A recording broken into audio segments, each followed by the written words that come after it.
都有录到哈。有。可以吗？好，你干嘛坐过去啊？居民的位置啊。居民啊，他签约啊。对啊。我们今天要介绍那个就是都市更新哦，因为这未来是我们的要做的事情哦，所以我会讲的比较详细一点哦。那所以我现在先介绍一些都市更新里面会提到的一些名词哦。什么叫都市更新？哦，在都市计划范围内，透过用重建嘛，重建就是一栋建筑物拆掉再重盖，哦，叫重建哦，整建呢。哦，也许它太老旧了，哦，透过一些方式，可能说这是一栋公寓啊，5楼的公寓，5楼的公寓，好，1、2、3、4，哎，透过整建，哦，整建什么方式？好，里面可能我去装电梯，哦，他找他的楼梯口那边，哦，透过一些结构的补强，哦，结构的补强，然后把电梯装上去，然后你的结构不足的部分，它再把结构加强，哦，这是一个整建，哦，它会让建筑物的连线会越来越长，哦，也许现在 RC 我们一般来说的 RC 在50年嘛 ，RC 可以维持50年，哦，那一般现在已经都有到30几年、40几年、30到40年的房子，哎，再过10年它不能用，哎，透过一个整建的方式。将它寿命延长到70年，有可能，这就是整件。好，那维护嘞，维护就是一样，它也针对你的整件跟维护，它其实是相同的意思。哦，它也是在维持你的建筑物的一个继续永久、持续使用的方式。像很多现在建筑物那种华夏，它是10几年的华夏，10年以上的华夏，哎，现在。为了它的外观啊或美观啊，其实现在政府很鼓励说，他们可以做拉皮的动作，建筑物拉皮。什么叫拉皮？拉皮这个动作就是将你的建筑物后，可能外墙重新粉刷，哦，可能以前瓷砖就是用小块的瓷砖，2丁挂的那种小瓷砖，哦，那我现在看可不可以办法把那个用成那个一块大瓷砖。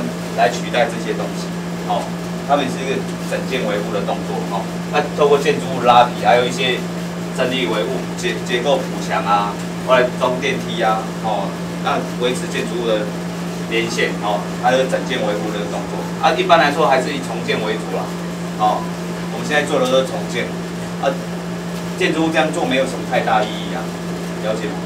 对吧？它还是那顶多还有维持30年。那现在一般盖的房子 ，RC 都是50、60年以上，哦，那你重新盖的话，还有维持50、60年以上。哎，那你现在整件维护的时候，也许70年，啊，也许一个大地震来啊，完了，这房子就不能用，哦，也有可能这个原因发生。所以我们还是透过一个重建的方式来去做这个动作，哦。好，这是都市更新。哎，那什么叫都市更新事业？哎，跟都市更新有什么不一样？加个事业这2个字。哦，我们来看名词就知道了。在更新地区范围内，透过重建、整件维护的方式来实施都市更新事业。哦，差别在就是一个去执行啊，一个是计划一个字，没有啊？它是执行的一个要去执行这个都市更新事业。哦，这都在那个法律上，它都会提到这个一些名词，哦，所以我才会跟你讲。好，那什么是更新地区？更新地区。更新地区，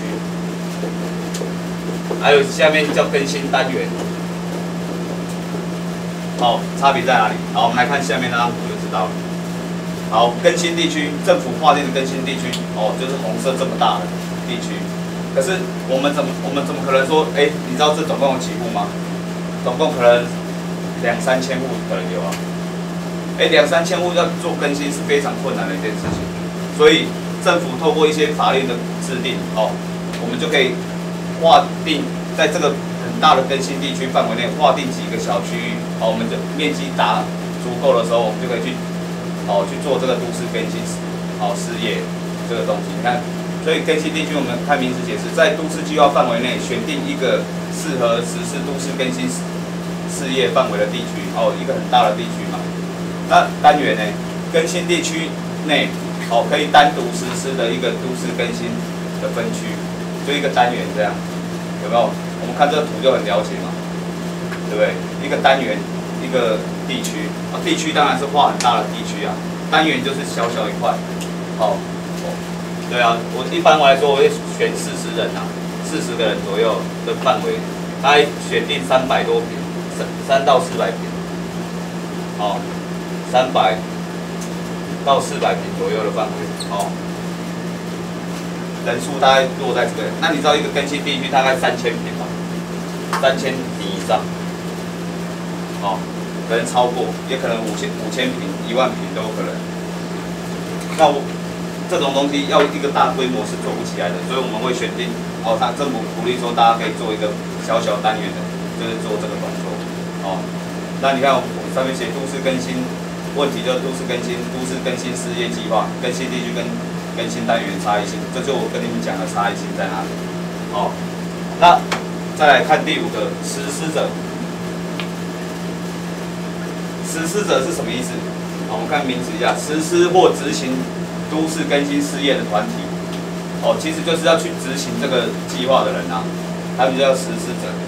在那个法令上写的就是实施者，这3个字。一般来说是建设公司，现在也有自主更新会啦，实施者，实施者，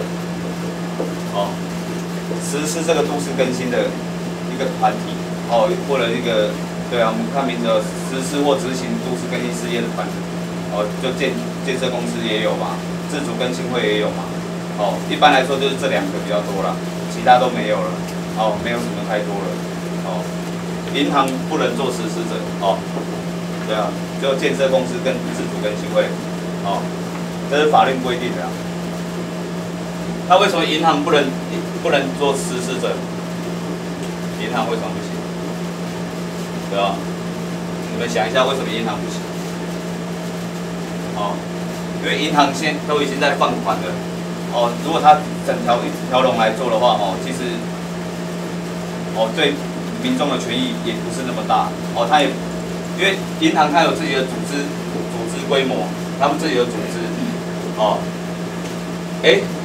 他不会真的派个人下去帮你做这些事情，包括整合啊，包括跑这个案件，所以他不会做这个东西，他只会放款给你啊，你还要跟他借款，所以政府原则上他不倾向给银行来做这个东西，银行是个投机者啊，他们才是真的投机者，有利益我才去做，投机者，没利益我也不愿意去做这个东西。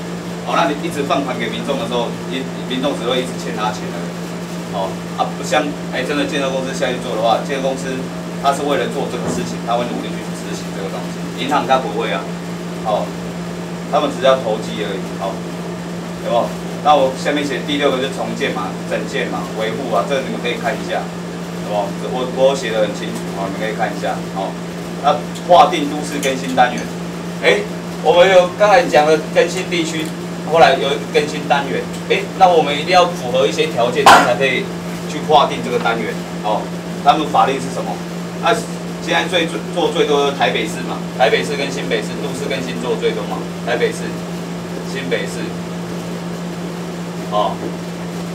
其他地区其实没有什么太大效益啊，因为还很多空地啊，像他们2个这个地区几乎都没什么空地，所以他们才会去政府才有这个都市更新的计划，都市更新计划，对，不然，请问一下，我这老旧房子我要怎么去解决？对，我也没有空地了，真的在台北市跟新北市找不到什么太大空地，有的空地都是那个国有财产局的，你一般私人的不会，你的土地放在边，你也不会想说我当空地使用，对啊，一定拿来盖或者拿来做停车场或者什么一大堆，所以因为没有太多空地了，才有都市更新这个出来。那所以我讲了，我们就是2个规定嘛。我们就是讲台北市跟新北市就好了。那划定的法令在哪里？台北市有一个叫《都市更新自治条例》，新北市有一个都市更新划定基准规定，哦，这就是看我土地要怎么划，怎么去执行这个东西，要怎么去划定。你看，像我这个小更新单元就是依这个规定去划定的，哦，就是你们真的有时候要自己去查这些法令去看，哦，看不懂的文字可以试着去了解看看，哦，这就是他们的规定。那我也会把它规定写在后面，哦，我有写啊，哦。对，那这就划定嘛，从一个都市更新地区选一块符合法令的单元予以划定，这就划定更新单元。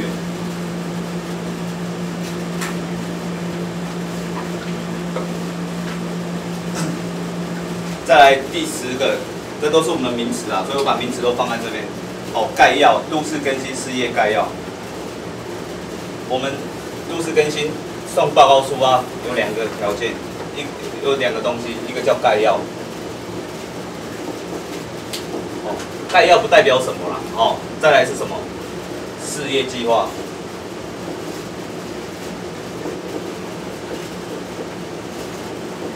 哦，来，那你们看一下概要，什么叫概要？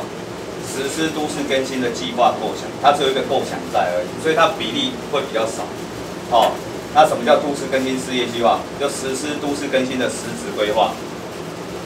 一个是构想，一个是对概要，就是想法。我有这个想法，我就可以去做啦，对不对？那做了，到底会不会成功？哦，就是要真的要有个实质规划，对。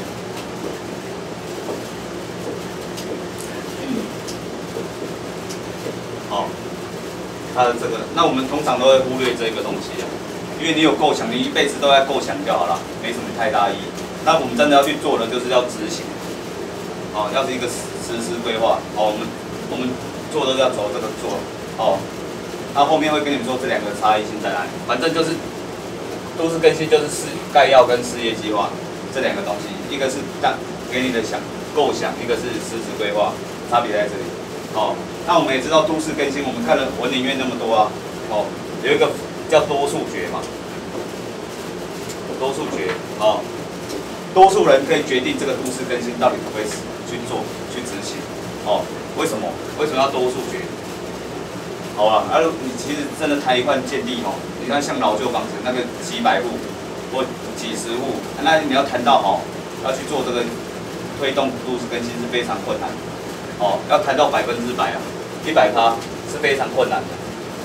哦，所以政府当初在画就是多数决，拜托，就是我们是民主国家嘛，少数服从多数，这很正常。以前选班长的时候也是这样，哦，对，多数人可以决定这个东西出来。那为了多数人的利益，哦，政府才做这个事情。结果文林院呢，大家知道文林院，对不对？文林院这个案件，对不对？一个人不同意，就闹得鸡犬升天这样。哦，可是一个人不同意没关系，你知道吗？我们还是以多数决的方式去做，那只是说要到这个人同意才能去真的去盖房子啦。我觉得还是希望大家可以去这样去做，就全部人都要同意啊。但是可以保持我们可以保障什么？我们现在送件，我们只要符合法律规定，我们就可以去送件。送件我们就可以确保这个案子是存在的，哦，永远不会不见，哦，所以多数决还是有一个效力在的。那大家决定要这样去送的时候，虽然有人不同意，可是这个我们可以慢慢沟通，长期去沟通，哦，那看法令怎么去变更嘛，对不对？所以多数决之后就有一个强制执行，郝龙斌就是强制执行这个文林院这一个人，哦，才会造成正大的困扰。可是他符合法令规定，他没有违法，好不好？好，这是多数决的一个优势。哦，那我们来看一下，你看这个是表格，好不好？看一下划定更新单元，只要一个人同意就可以了，一个人就可以决定说我们前面刚才涂那个蓝色的地方了，对不对？就蓝色那个单元，这么划定一个人就够了，哦，一个人就可以了，哦，哦，那我们看备注嘛，台北市非属都市更新地区需要经过划定都市更新单元程序，哦，只有台北市需要先划定更新单元哦，不是都市更新地区啊，哦，都市更新地区直接去选定这个单元就可以了。哦，所以划定跟没